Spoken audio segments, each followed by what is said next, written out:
Assalamualaikum warahmatullahi wabarakatuh.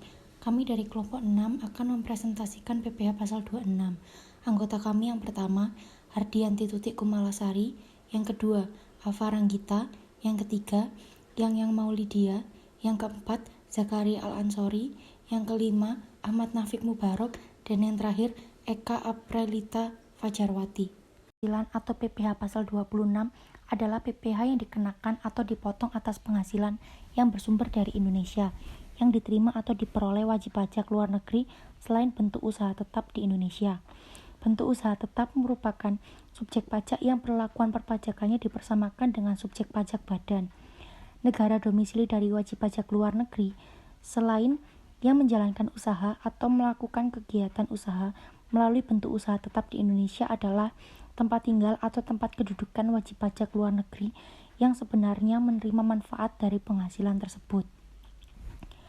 Dasar hukum PPh pasal 26 yang pertama, Undang-Undang Nomor 36 Tahun 2008 tentang perubahan keempat atas Undang-Undang Nomor 7 Tahun 1983. Yang kedua, Keputusan Menteri Keuangan Nomor 624/KMK 04/1994. Yang ketiga, Keputusan Menteri Keuangan Nomor 434/KMK 04/1999.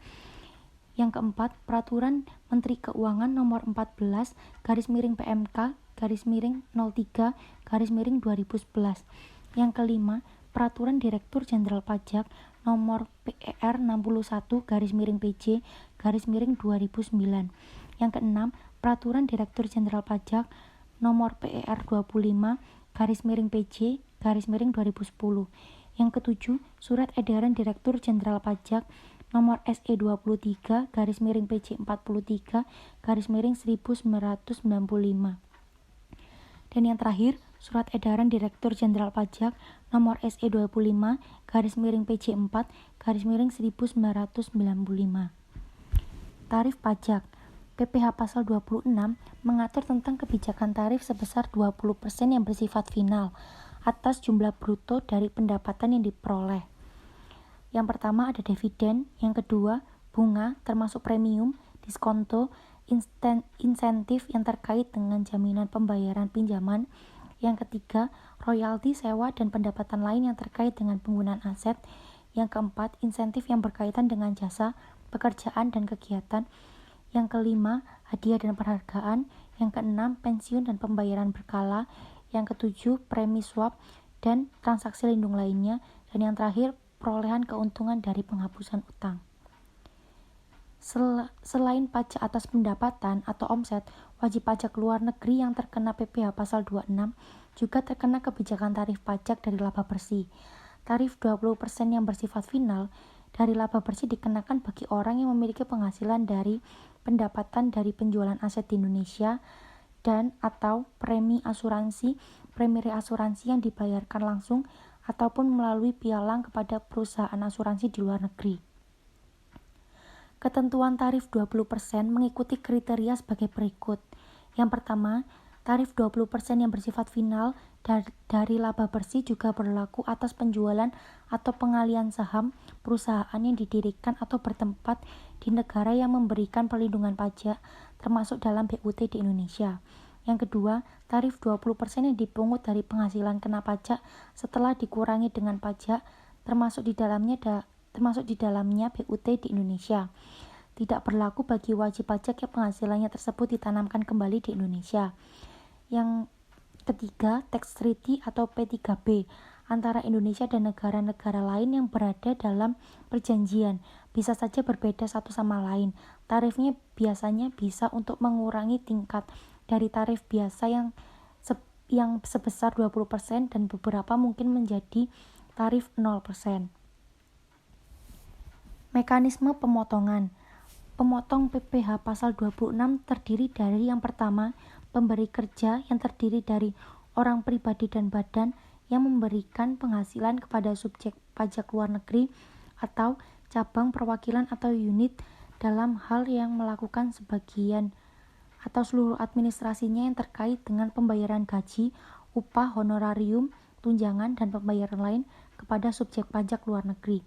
Yang kedua, bendahara atau pemegang kas pemerintah, termasuk bendahara atau pemegang kas pada pemerintah pusat termasuk institusi TNI atau Polri, pemerintah daerah, instansi atau lembaga pemerintah, lembaga-lembaga negara lainnya, dan kedutaan besar Republik Indonesia di luar negeri yang membayarkan gaji, upah, honorarium, tunjangan, dan pembayaran lain dengan nama dan dalam bentuk apapun sehubungan dengan pekerjaan atau jabatan, jasa, dan kegiatan kepada subjek pajak luar negeri.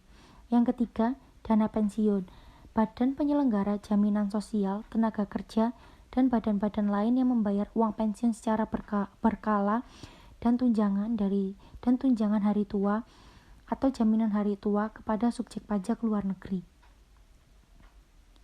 Yang keempat, orang pribadi yang melakukan kegiatan usaha atau pekerjaan bebas, serta badan yang membayar honorarium, komisi, fee, atau pembayaran lain sebagai imbalan sehubungan dengan jasa yang dilakukan oleh orang pribadi dengan status subjek pajak luar negeri.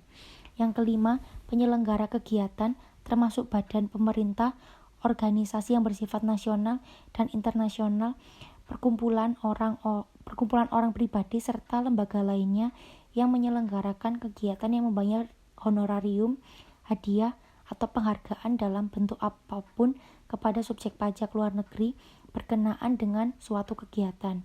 Yang keenam, badan pemerintah, subjek pajak dalam negeri, penyelenggara kegiatan, bentuk usaha tetap, atau perwakilan perusahaan luar negeri lainnya yang membayarkan penghasilan dalam bentuk apapun kepada wajib pajak luar negeri selain bentuk usaha tetap. Penghasilan tersebut antara lain tata cara penyetoran dan pelaporan. Yang pertama, PPh pasal 26, terutang pada akhir bulan, dilakukannya pembayaran atau akhir bulan terutangnya penghasilan, tergantung yang mana terjadi terlebih dahulu. Yang kedua, pemotong PPh pasal 26 wajib membuat bukti pemotongan PPh pasal 26 rangkap 3. Yang lembar pertama untuk wajib pajak luar negeri, lembar kedua untuk kantor pelayanan pajak, yang ketiga untuk arsip pemotong. Yang ketiga, PPh pasal 26 wajib disetorkan ke bank atau kantor pos dengan menggunakan surat setoran pajak paling lambat tanggal 10 bulan berikutnya. Dan nomor 4, SPT masa PPh pasal 26 dengan dilampiri SSP lembar kedua, bukti pemotongan lembar kedua, dan daftar bukti pemotongan disampaikan ke KPP setempat paling lambat 20 hari setelah masa pajak berakhir. Sekian dari kelompok kami, terima kasih.